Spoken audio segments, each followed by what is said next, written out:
Hello everyone, it's Wednesday the 21st of May. I'm Isabel and I'm calling my reflection today Our Adventure. It was our first saga cruise. The ship was called Spirit of Adventure and we did have a few incidences along the way.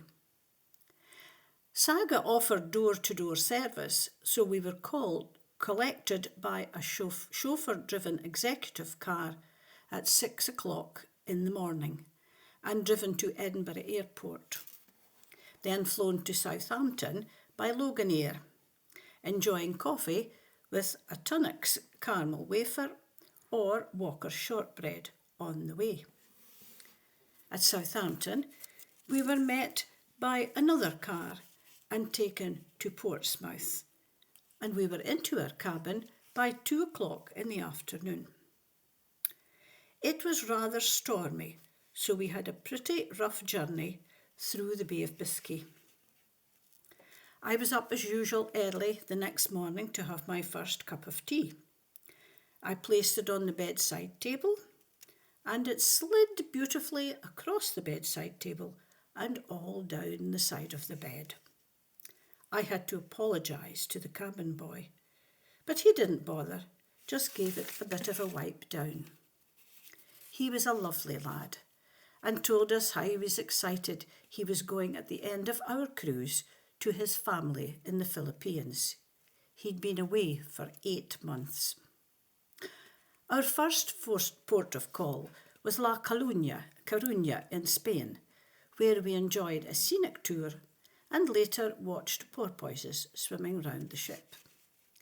The next stop was Lixos and another scenic trip of Oporto.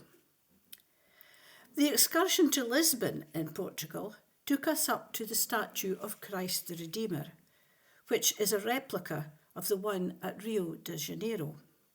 It was quite amazing seeing it up close.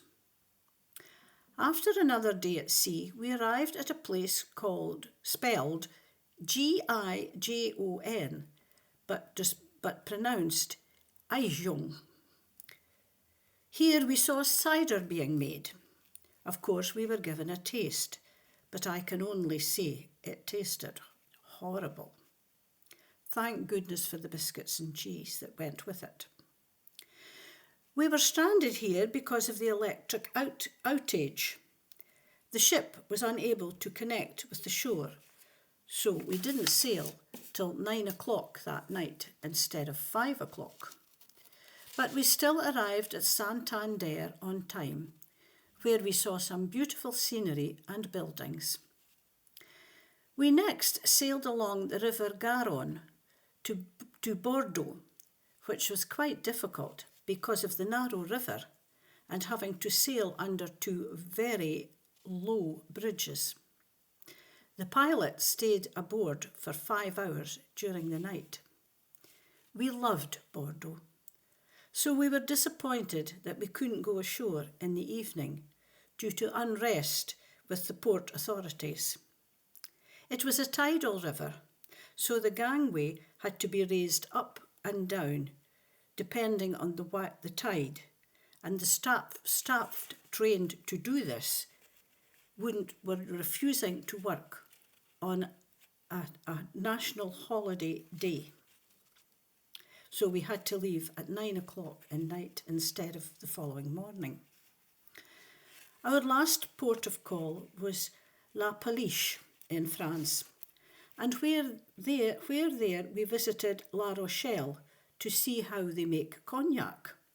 It tasted much more pleasant than the cider. On our return journey, we were again met by different drivers and again enjoyed coffee and treats on the plane. It was a long wait at Southampton for our connection, so it was a round-the-clock journey home. Hope you're all enjoying another warm, sunny week.